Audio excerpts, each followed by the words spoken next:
이분이 이제 민주연구원장에 이제 선임이 됐는데 정청래 대표와 접점이 있어야 되잖아요. 근데 어떤 사진도 어떤 접점도 뭐 어떤 행사도 검색이 안 돼요. 제가 볼 때는 거의 이재용 원장이랑 정청래 대표는 모르는 사이에 가까운 것 같아요. 모르는 사이일 가능성이 높아요. 네. 첫 번째도 그렇고 두 번째도 계속 문재인 대통령이 엄청나게 지원을 했던 선수인데, 자 여기서 보면 이게 어디예요?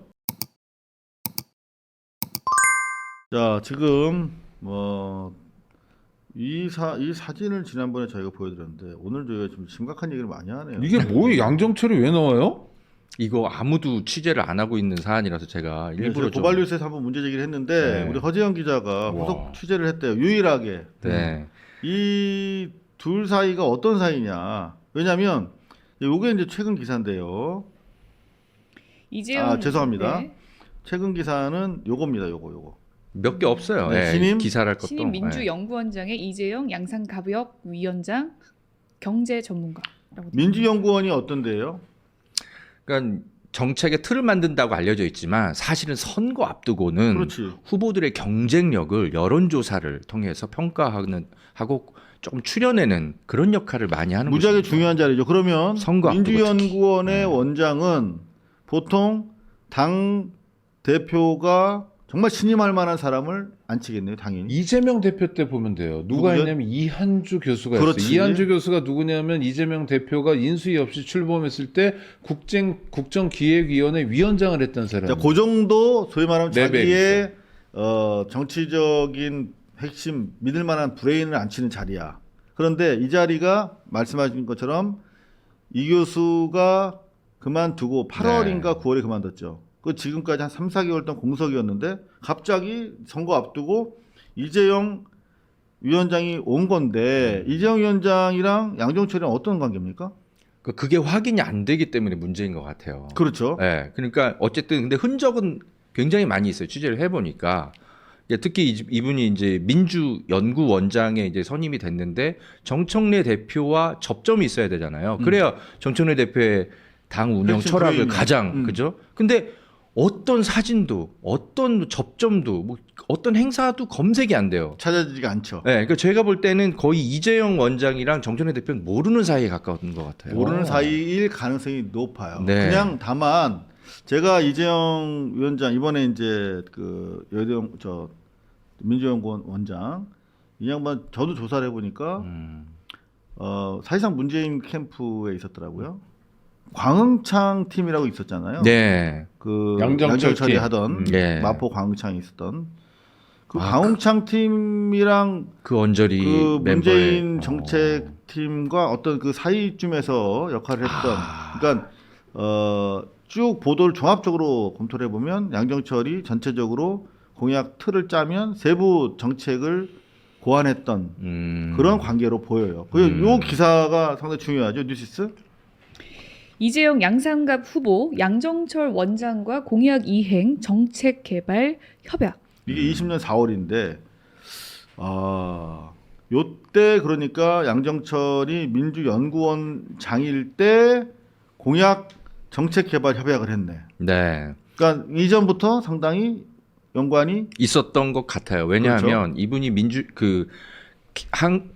대외경제정책연구원장을 그 이전에 하는데 그게 문재인 정부의 바로 그렇습니다. 2018년 4월부터 4월에. 네. 임명이 돼요. 그리고 그 이전에 문재인 정부 무슨 국정기획 자문위원 정도 같은 걸 합니다. 우리가 지난주에 얘기했던 자문 왜 이렇게 많이 전문가야. 하냐. 자문 정도 하신 분인데 대외경제정책연구원장이 되는데 뭐 그래 뭐 대외 뭐 연구원장 정도 할 수 있지 뭐 그렇게 생각할 수도 있지만 여기 멤버들을 살펴보면 다 김어준의 뉴스공장의 단골 출연자들입니다. 그것도 확인이 돼요.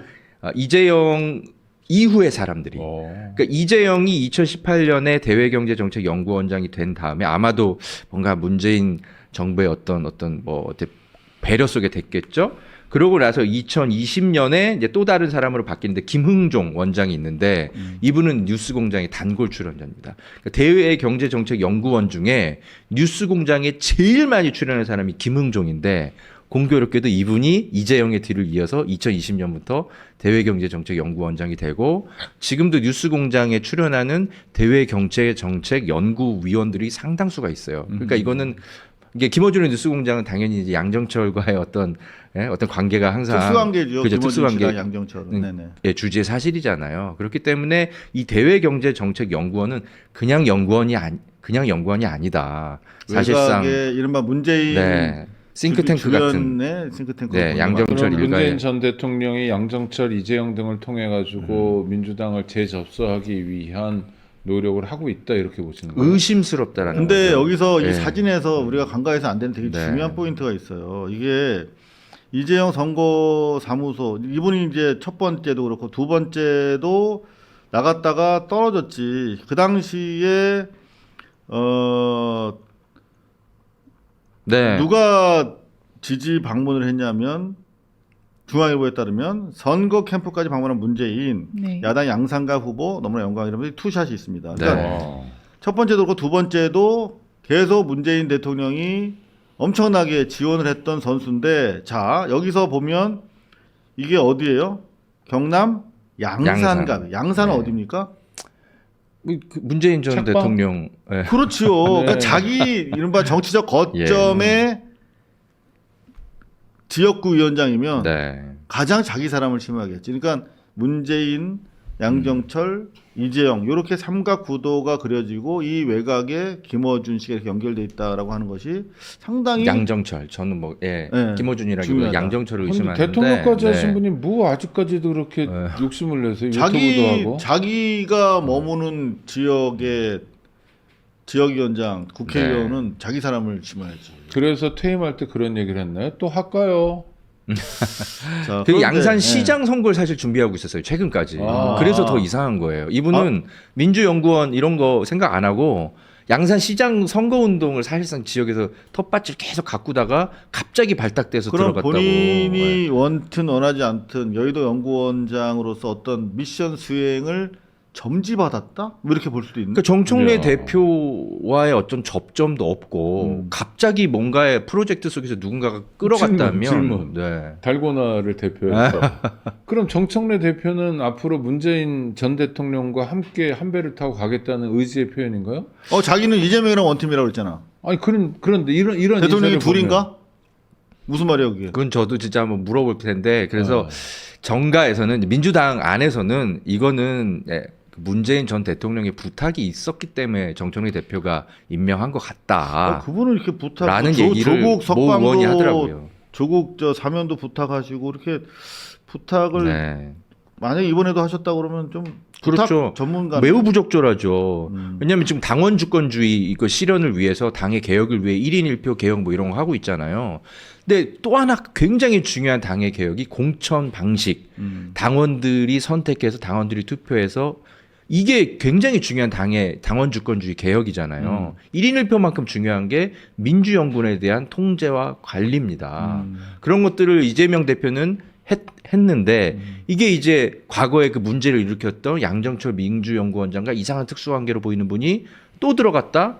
그래서 저는 바지 사장은 바지 사장은 우리가 다 알지만 바지 원장은 저희가 지금 처음 만나보는 걸 수도 있습니다. 바지 원장으로 의심된다는 거죠. 의심된다. 근데 하나 궁금한 게 옛날 그 네. 김호란 씨라고 청와대 방역기획관 있잖아요.